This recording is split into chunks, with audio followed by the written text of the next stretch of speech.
இது மகிமை நேரம். கர்த்தரும் இரட்சகருமாய் இருக்கிற இயேசு கிறிஸ்துவின் ஈடு இணையற்ற இன்ப நாமத்தினாலே மகிமை டிவி நேயர்களை அன்புடன் வாழ்த்துகிறேன். மகிமை நேர நிகழ்ச்சியின் வாயிலாக உங்களை சந்திப்பதிலே மிகுந்த மகிழ்ச்சி அடைகிறேன். நாம் தொடர்ந்து ஆவிக்குரிய 7 கட்டளைகள் என்ற தலைப்பின் கீழே தியானித்து வருகிறோம். யாக்கோபு அந்த அதிகாரத்திலே குறிப்பிடப்படுகிற காரியம் 3வது என்ன கட்டளை என்று சொல்லி இன்றைக்கு பார்க்கலாம். யாக்கோபு 3:6 நாவும் நெருப்புதான், அது அநீதி நிறைந்த உலகம். நம்முடைய அவயங்களில் நாவானது முழு சரீரத்தையும் கரைப்படுத்தி ஆயுள் சக்கரத்தை கொளுத்தி விடுகிறதாயும் நரக அக்கினியினால் கொளுத்தப்படுகிறதாயும் இருக்கிறது. நாவை அடக்கு. நம்மளுடைய பெண்கள் என்னும் சொன்னா உலகத்திலேயே ஆண்களை விட பெண்கள் தான் அதிகம் பேசுவார்கள். நம்மகிட்ட ஒரு வார்த்தை சொன்னால் போதும், 9 ஆக்காம விடுறதே இல்லை. இன்னும் பார்த்தீங்கன்னா உலகத்திலே அதிகம் பேசுபவர்கள் என்று சொன்னால் இத்தாலி பெண்கள் தான். அவர்கள் ஒரு நாளைக்கு 6000க்கு அதிகமான வார்த்தைகளை உபயோகப்படுத்துகிறார்களாம். அவர்களோடு இருக்கிற ஆண்களை பார்க்கும்போது அவர்கள் 2000 வார்த்தைகளை மாத்திரம் பேசுகிறார்கள். இன்று அநேகர் பார்த்தீங்கன்னா வார்த்தை ரொம்ப ஒரு கடினமான ஒரு வார்த்தையாக இருக்கிறது. சிலருடைய வார்த்தை நாவடக்கம் வேண்டும் என்று சொல்லி யாக்கோபு நமக்கு வலியுறுத்துகிறார். நாவு ஒரு நெருப்பு தான் சொல்லி வசனத்திலே இங்கே குறிப்பிடுகிறார். யாக்கோபு 3:7 சகலவிதமான மிருகங்கள், பறவைகள், ஊரும் பிராணிகள், நீர்வாழும் ஜந்துக்கள் ஆகிய இவைகளின் சுபாவம் மனுஷ சுபாவத்தால் அடக்கப்பட்டதும் உண்டு என்று சொல்லி இங்கே யாக்கோபில குறிப்பிடப்பட்டிருக்கிறது. நம்ம நிறைய இடங்களில் பார்ப்போம். கிளி சைக்கிள் ஓட்டும், இன்னும் நாய் அதனுடைய வேலைகளை செய்யும். இப்படி கொடை பிடிக்கிறது, விலங்குகள் நம்ம சொல்லி கொடுக்குற காரியங்கள் எல்லாம் செய்யும். யானை பார்த்திங்கன்னா கிரிக்கெட்டை விளையாடுவது போலலாம் அநேக ஊடகங்களே பண்ணும். யானை படம் வரைகிறது போல இந்த மாதிரி இந்த விலங்குகள் கூட அது அதை அடக்கி ஆள முடியுமா? ஆனால் வசனம் சொல்கிறது யாக்கோபு 3:8 நாவை அடக்க ஒரு மனுஷனாலும் கூடாது, அது அடங்காத பொல்லாங்குள்ளாததும் சாவுக்கேதுமான விஷம் நிறைந்துள்ளதாக இருக்கிறது. பாருங்க, ஒரு நாவில் யாக்கோபுல குறிப்பிடப்பட்டிருக்கிறது, துதித்தலும் சபித்தலும் ஒரே நாவிலிருந்து தோன்றுகிறது. சிலர் பார்த்தீங்கன்னா பைப்படியில் பார்த்தீங்கன்னா சண்டை போடுவாங்க. அதே நபர் சர்ச்சில் அல்லேலுயா ஸ்தோத்திரம் அந்நிய பாஷையிலே பேச ஆரம்பித்து விடுவார்கள். அப்போது கர்த்தரை பார்க்கிறார். நாவடக்கம் இன்றைக்கு வேண்டும். எத்தனை பேர் நாம் வார்த்தைகளிலே கவனமாக இருக்கிறோம்? இந்த திருக்குறளில் ஒரு வசனம் சொல்கிற ஒரு திருக்குறளில் நம்ம பார்த்தீங்கன்னா ஒரு அருமையான ஒரு குறள் குறிப்பிடப்படுகிறது.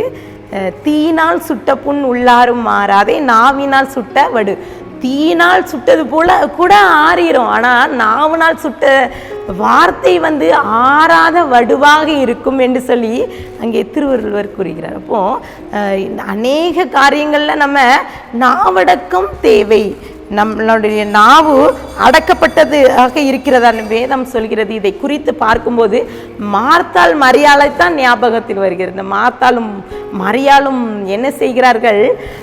கர்த்தர் அவர் பெத்தானியாவுக்கு வரும்போதெல்லாம் ஆண்டவர் வரும்போது இங்கே மரியாள் ஆண்டவர் சமூகத்திலே காத்திருக்கிறார். ஆனால் மார்த்தாளோ பற்பல வேலை செய்து கொண்டு சொல்றார். அவன் வேலை செய்தது மட்டும் இல்லாமல் கம்ப்ளைண்ட் பண்ணுறான். கம்ப்ளைண்ட் இப்படி மார்த்தாள் இப்படி செய்கிறாங்க, அவன் அப்படி பண்ணுறா, எனக்கு உதவி செய்யலை அப்படின்னா கர்த்தர் அங்கே சொல்கிறார், மரியாள் தன்னை விட்டு எடுபடாத நல்ல பங்கை தெரிந்து கொண்டார். அப்போது இன்றைக்கு நாமளும் சில நேரங்களில் கம்ப்ளைண்ட் பண்ணுறோம். அவங்க சரியில்லை, இவங்க சரியில்லை, அவங்க இப்படி இருக்காங்க, இவங்க இப்படி இருக்காங்க அப்படின்னு சொல்லி பேசிவிட்டு கத்தட்டு போய் கேட்க கத்தன்னு சொல்லுவாங்க கரெக்டாக சொல்லுவாங்க.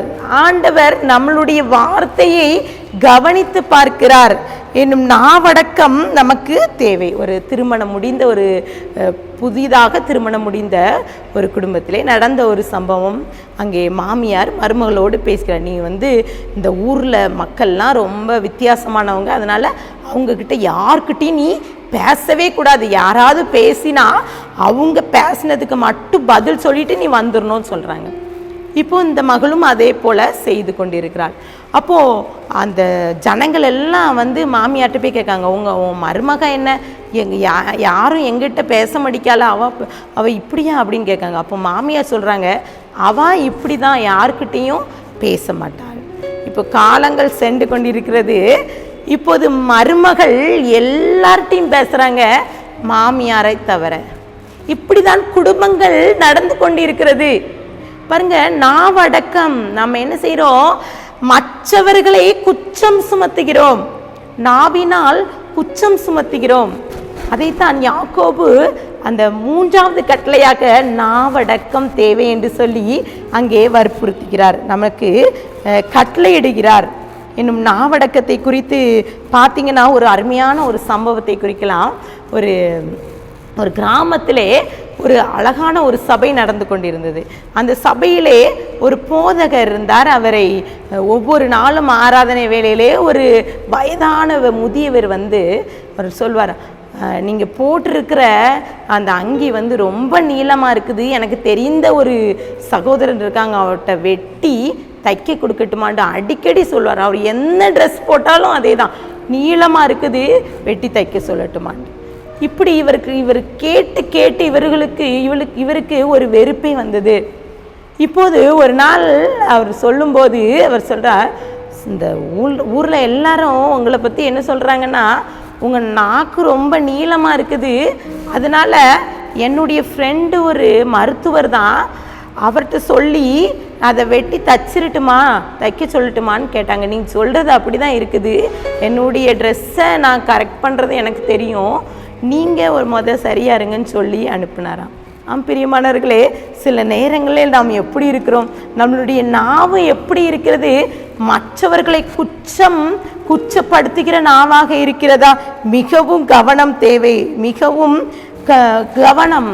அந்த சிறிய நாவு ஒரு சிறிய அவையாக இருந்தாலும் அது ஒரு நெருப்பை கொளுத்தி அப்படி போட்ட காற்று அது காடு பற்றி எரியுது போல் நாவின் வார்த்தைகளும் அதே போல தான். சிலர் பார்த்திங்கன்னா பற்றி வைப்பாங்க, அப்படி பற்றி அப்படி போட்டுட்டு பற்றி எரிய விட்டுட்டு அப்படி ஒன்றுமே தெரியாதது போல் விடுவார்கள். அந்த வேலையை செய்யாதே என்று கர்த்தர் இன்றைக்கு கட்டளையிடுகிறார். ஆண்டவர்கிட்ட இன்னைக்கு ஒப்பு கொடுப்போமா? கண்களை மூடி ஜெபிக்கலாம். அன்பு பரலோக தகப்பனே, ஸ்தோத்திரிக்கிறோப்பா. நாவடக்கம் எங்களுக்கு தேவை. இன்றைக்கும் கூட யாக்கோபு 3ஆம் அதிகாரத்திலே 3வது கட்டளையாக நாவை அடக்கி என்று சொல்லி கர்த்தர் எங்களுக்கு கட்டளையிட்டு இருக்கீங்கப்பா. எங்களுடைய நாவை அடக்கி உமக்கென்று உம்முடைய நாம மகிமைப்படுவதற்கென்று இந்த நாவை நாங்கள் பயன்படுத்த நீங்கள் கிருபை தாங்க. உம்முடைய கரத்தில் கொடுக்கிறேன், தாழ்த்திக்கிறேன், மீட்பர் மூலம் கேட்கிற பிதாவே, ஆமென்.